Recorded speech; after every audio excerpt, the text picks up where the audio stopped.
If you're a Critical Role fan and ever thought, man, I will never be able to play like this video is for you. Because the best D&D players out there aren't actually the rules experts or voice actors. In this video, I will show you that unfortunately, being a great D&D player is dead simple, and that it all comes down to one uncomfortable thing, which has nothing to do with tactics, accents, or rules mastery. And by the end, you will not only know what that one trait is, but also learn 5 tricks you can use to actually unlock it and become a top player yourself. And to start, I think I want to ask you something. Why do so many people watch the big actual plays and get discouraged instead of inspired? I think it's because after watching them, many people start to see D&D sessions as performances, as things you need to execute well. We do this, focus a lot on the polish, and use it to compare ourselves. We start to ask, did my plan sound smart? Or did my roleplay come out smooth, etc. And when you do that, you start managing yourself. You hang back for a second to try and figure out if your next action or sentence is the right one. And that small hesitation is the thing that makes you not bad, but let's say a bit stiff. The big actual plays are the reason a whole new generation of players fell in love with this game. And paradoxically, because of this constant comparison, also the reason so many of us play it a little bit wrong. Because these guys, as talented and entertaining as they are playing, yes, but also performing. They're professional actors putting on a show for you to watch. So they do funny voices, etc. for an audience of literal thousands of people. And even if you don't notice it, you absorb this idea that good means watchable. And then, when you go to your friend's house on a Tuesday night, you try to be some kind of actor. I have nothing against actors, but if that's not you, it's not where you should be putting your energy. I'm not saying that these shows are bad. I actually think they're great and that these people are amazing and inspiring to watch. But that's also part of the problem, because people aren't on their guard against the influence of something they love. And if you have this "what would Critical do" voice in the back of your head when you play, then when it's your turn to act or speak, you hesitate. And most often than not, you get caught in a trap. You either try to sound like them, which by definition is not you, so you feel cringe and learn that trying is cringe, or you play it self and get bored after a while because your character just follows the action. Before I move on, if you like this video and would like to watch more of them, please consider subscribing to help me keep this channel going. 80% of regular watchers aren't subscribers. It does not cost anything and will help me make more videos for you guys. So thanks in advance. Okay, man, but what do I do then? Because I really do want to become a great player, and you said it was all simple and stuff. Well, I think the thing standing between you and amazing roleplay is not the lack of talent. I think that's the story you're telling yourself, but not what's really happening.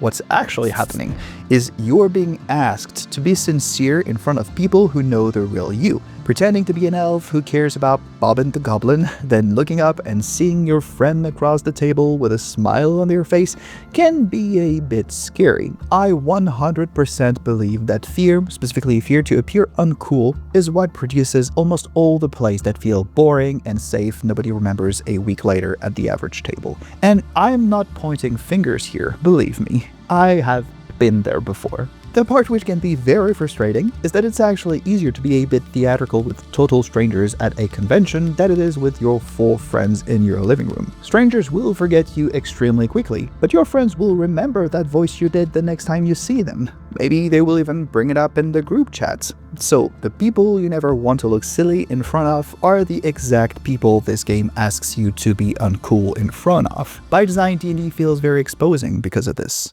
Everyone thinks they're bad at roleplay and D&D in general because they lack some skill they were never taught, but they're wrong. The one thing preventing most people from rocking at this game is ego. You're a victim from a reflex that protects you from looking like an idiot in front of the people you care about. And once you see that, 2 things happen. 1, you can't unsee it, and 2, you can try and do something about it. Before we get into how you actually do this, just a quick word about today's sponsor, which is Peku, because they've got something new that I think many of you will be excited about. It's called the Essential tier, and the whole idea is getting access to their best content at a lower price. You get all their fantasy maps, painted scenes, and tokens either bundled together for $30 a month or $15 each if you only want one category. The animated map and scene versions, the token builder, and the easy VTT integration stay in the higher tiers. But what is included is 8,000 hand-drawn maps and 3,500 painted scenes, with new ones dropping every single week, which is a lot of content for the price. If you've never used their stuff, the thing that sets Peku apart for me is the variations. One map isn't just one map. For example, you'll get a day version, a night version, a snow version, or even a version where the whole place is on fire for some of these. Which means the same map flexes to fit whatever is happening in your game instead of you hunting for a new one. If that sounds useful, it's all on their website, and I will leave a link in the description. Alright, so the thing you need to get good at is committing to the game. But what do I mean by that? Committing is not being loud, doing theater kid accents, or grabbing the spotlight and holding it hostage. You can be very discreet at the table and be completely committed. What it really means is being able to drop the ironic distance you keep putting between you and what's happening in the game. Basically, you just need to stop hiding. And I'm sure you know how to do this, or at least you used to, because you were a kid. And kids are amazing at letting go and just playing their heart out. You need to remember that in the grand scheme of things, we're very small things and that life isn't that serious. If you decided to play a game where the whole point is to pretend to be some kind of wizard, you're more than halfway there. It's not easy to go back to being a kid because the world has this way of pretending everything is dead serious. Playing D&D or any other TTRPG is something you do in between being bombarded with images of catastrophic things happening all around you and paying bills so you can be allowed to just exist. But somewhere in there, you know how it feels to just go, I'm the knight and you're the evil sorcerer and I'm gonna defeat you. And you need to go back to this. Remember that every single person at the table and outside the table used to be a small, innocent, curious child, and that if you're sitting with people who agree to sit with you and play this game, it means that they're more likely to want to explore those feelings than the average person. Again, I know it's not easy, but the better you get at being that person, the better you will get at D&D. The rules are important, kinda, yes, but it does not take long to know enough about them before you can play. But if you can't get out of your own head and let go of the self-consciousness, you will not enjoy playing as much as you could. You're going to feel the cringe. A lot at first. You will think, oh my god, everyone's looking at me and this is stupid. But it's just a feeling and not a sign that you're doing it wrong. You just have weak sincerity muscles, so to speak, and muscles only get stronger if you use them while they're still weak. Okay, but let go of your ego and be a kid again might be a lovely thing to say on the internet, but it's not exactly practical. You don't build muscles by deciding to be strong. You need reps, and even if they appear to be small or boring at first, you still do them, and in the end, it works. So I'm gonna give you 5 of them, and they're in order from literally nobody at the table would notice to, okay, this one is pretty hard, but it will have a big impact. Maybe try to do 1 per session to avoid dying from cringe. The first one is so small and easy, you're gonna think I'm messing with you, but I do think it's actually quite high leverage, so hear me out. Stop narrating your character in the third person. My character walks over and asks the guard about the missing kid becomes I walk over and ask the guard about the missing kid. It's a single word difference, but it's the first step you're taking. Third person is kind of a shield. If you're watching this video and struggling with D&D, you need every small easy win you can get, so even this might help. When you say, my character does X, you're standing outside of the game describing a guy. Kind of like if there was a manager in between you and the table, checking the sentence before it goes out, and it contributes to that stiffness I mentioned. You can do this in your completely normal voice, even at the chips, etc. And as I said, nobody will consciously notice, but I do think you will feel it. And the other thing that will happen is your DM will answer using you instead of answering a description of you. Now, for the second tip, I would like you to consider how people ask for things at a D&D table. Can I maybe try to convince him, or would it make sense if my character noticed the blood, for example? Do they sound familiar? Players do this all the time, and it sounds like just being polite, which apparently you need to be, but I wouldn't know because I'm French. But the point is, this has more to do with being safe than being polite. If you ask permission and the DM says no, then technically you didn't commit, so you can't be embarrassed. It's kind of an insurance policy against looking stupid. Instead, just say what you do. I lean in and tell him we know about the shipment, or I check the floor for blood, or the improved versions of the previous examples. You just say what you do, shut up, and let the DM tell you what happens next. Just important nuance, don't steamroll your DM. You're declaring the attempt, not the result. I know it sounds obvious, but I've read comments before. And if the DM says you can't do that, like, you won't die. Nothing terrible will happen. But you will have learned that it's okay to just go for it, which is an important piece of the whole learning how to play thing. Next tip I love because people don't tend to notice when they're doing it. I believe that one of the most common ways people hide at a D&D table is by laughing. Hear me out.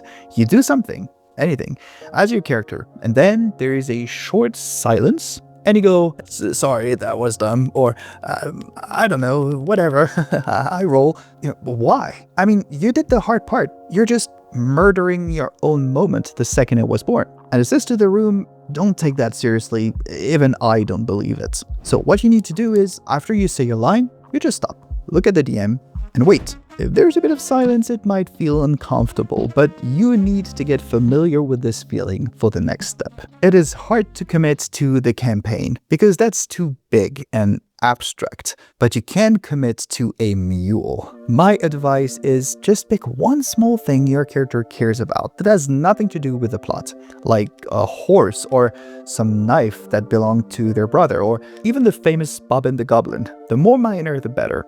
And then you try to bring it up once per session. Think of it like a puzzle, like one of these I need to use that random word in my speech kind of games. And if you do it, 3 things will happen, and they all boost each other. 1, congrats, you now have something to do when you don't know what to do. 90% of I have nothing to say moments are actually I have no wants in disguise. And even a small want is still a want. 2, your DM gets a lever or a knife. If you mention some baker in session 3, many DMs will have them get kidnapped by session 9. And that's great, because you just handed your DM the ability to make the campaign about you, which is the thing you actually wanted the entire time. 3, and I don't think people discuss this enough, caring, even about something small, makes your character legible. Characters in D&D, but also in movies, series, books, etc. aren't people. They're a part of a story. And for the story to make sense and feel exciting, we need to understand it. If your character is legible, the other players at the table will know what they're about, which means they can play with you instead of next to you. The next step is a great multiplier and will have a big impact on the entire table. When somebody else at your table manages to get out of their comfort zone, you know how hard it is, so don't stay silent. You need to react.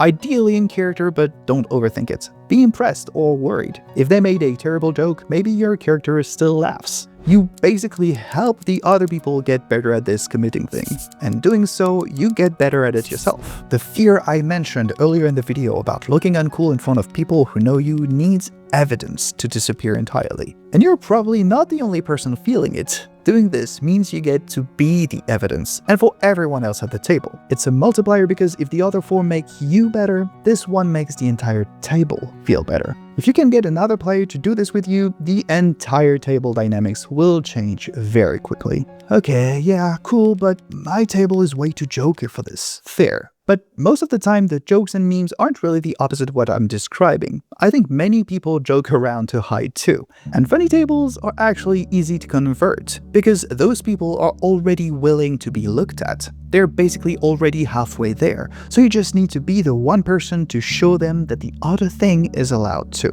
So what, I should call a group meeting to discuss this then? No, you won't convert people by telling them how it's gonna be from now on. Just go first. Start with the I thing, and if you start having more fun, don't worry, people will copy you.